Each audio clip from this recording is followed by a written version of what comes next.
Medical disclaimer. This video is for informational purposes. It does not replace the medical advice of a trained doctor. Seek medical advice before beginning any treatment plan. Hi, welcome back to Mike's Diabetes World. Let me get the magical numbers here. And we'll start with today's video. I'm 13.8. I'm dropping. And it says I have 1 day left, 23 hours. Till I have, Wednesdays, that's right. Sensor change day. Maybe one day I'll do a sensor change for you. But again, went up, peaked, came down. So giving myself those 5 shots of insulin really brings down my blood sugar quickly. Not staying high all day, not needing 150 units. I don't know why I'm doing this, but I'm doing it.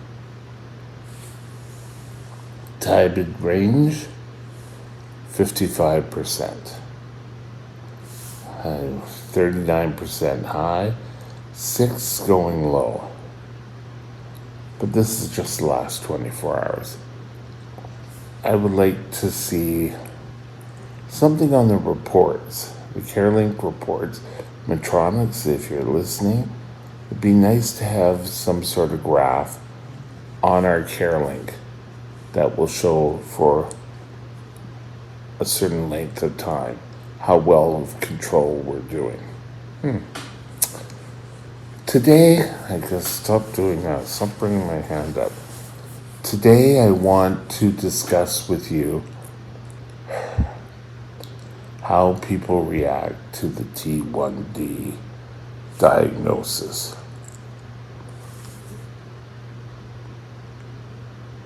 For me, back in 1977 when I was diagnosed,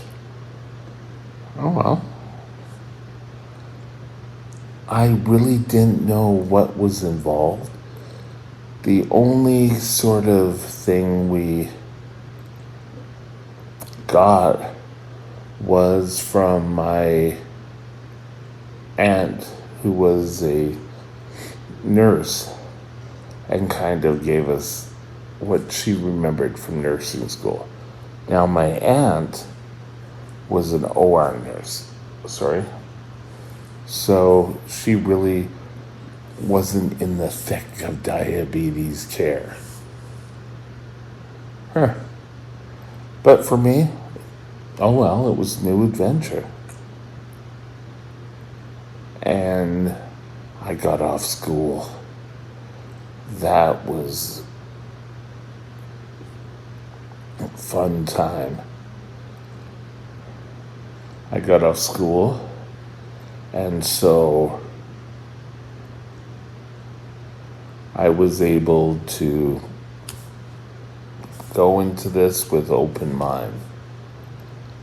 And when I went to the hospital, I knew I was a diabetic, and I knew it had to do with sugar. That's all I knew. I didn't really know I would have to be given shots every day. I didn't know that blood tests were going to be a thing in my future. All of this played out later. So here I'm going in there. Oh, okay, yeah.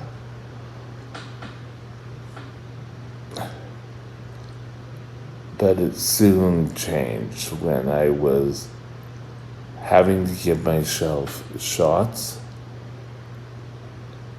and learning how to do shots. That's when things I don't really want to do this. And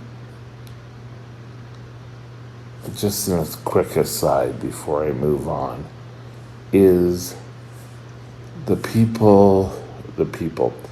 person next to me was a little older than I was, but he was fighting leukemia. And he had a TV, and it was obvious he had been there a few times. So he kind of taught me the ropes. I learned that he only had to go through this when he was in the hospital. When he was at home, he got to do things regularly. Like just take a couple of pills.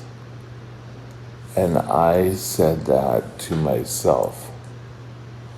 I said, God, I wish I could be like him and just take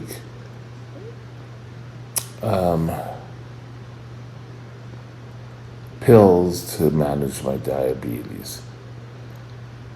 And it got back to my endocrinologist, and did he blow up? He said, what do you mean saying you wish you had leukemia? And of course, at that point, I never really ever spoke up for myself.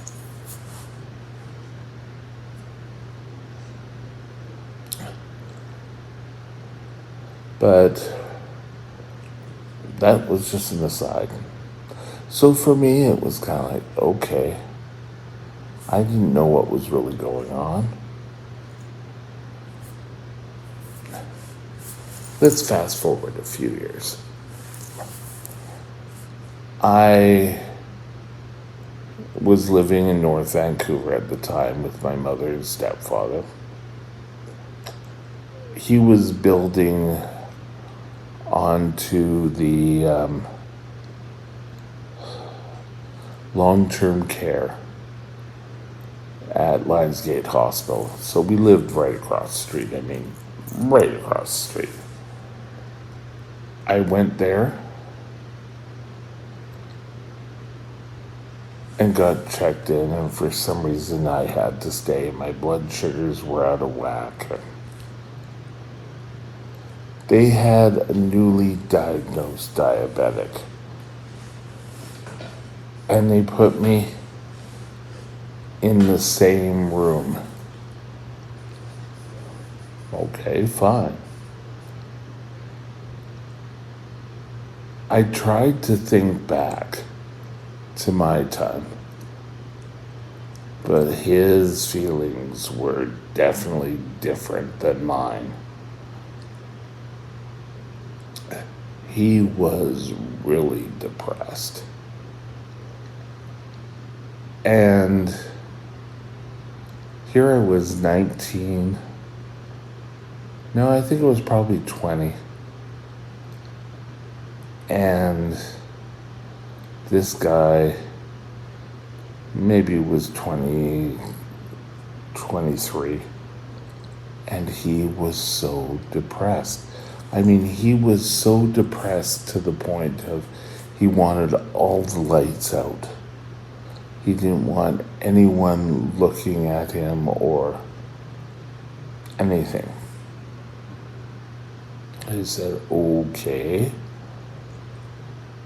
I would go out just to see daylight. I had a TV, and I'd be watching TV, and he'd say, turn that TV off. I want it totally dark in here.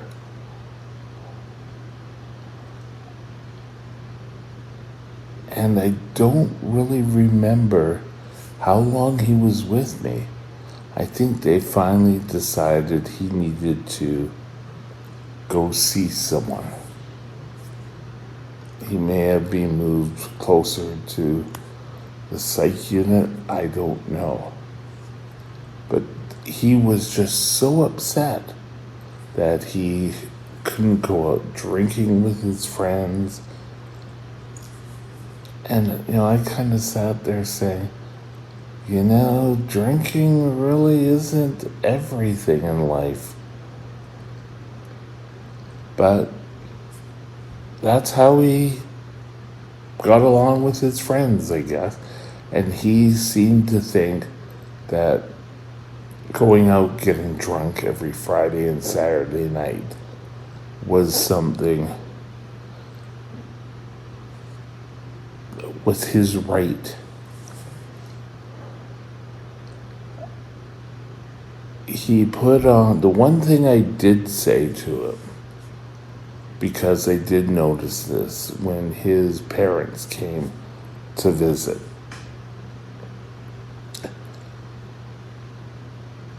The lights were on, everything was fine. And then the minute they left, everything went dark again. And I said, you're just hiding things.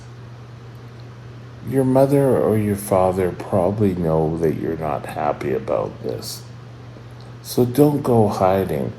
You should really live up to your disappointment and talk to someone, whether it be your parents, your brothers, friends. And to this day, I wonder how he is doing. Life changed so much, and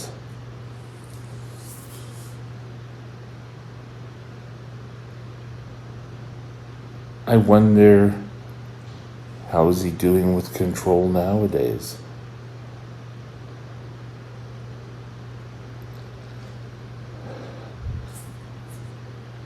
I hope he's doing well. The next story is kind of on topic, off topic. This lady was on the ward, and I've talked about her before on this channel. She was a diabetic. I'm assuming it was type 1. I don't know. It could have been type 2. Sorry, my hair really looks wonderful today. And she was in the hospital. And I don't know if she was being placed. She had a phobia. And that phobia was needles or anything sharp that would pierce the skin.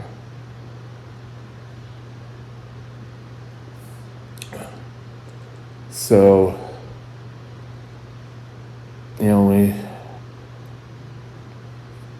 and every day it was an experience. There was yelling, there was screaming. She'd go running out of the ward. Nurses would have to go after her. And it was, there was the guy I just told you about, and then there was her phobia. And I think dealing with any phobias, in kind of following up, there are many different emotions people have about T1D, and they only get more intense as we get older.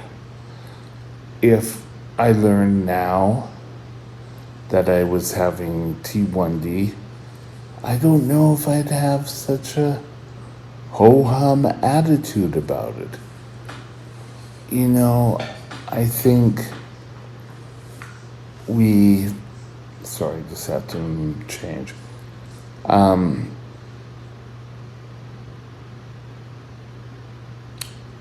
lot of fear is placed.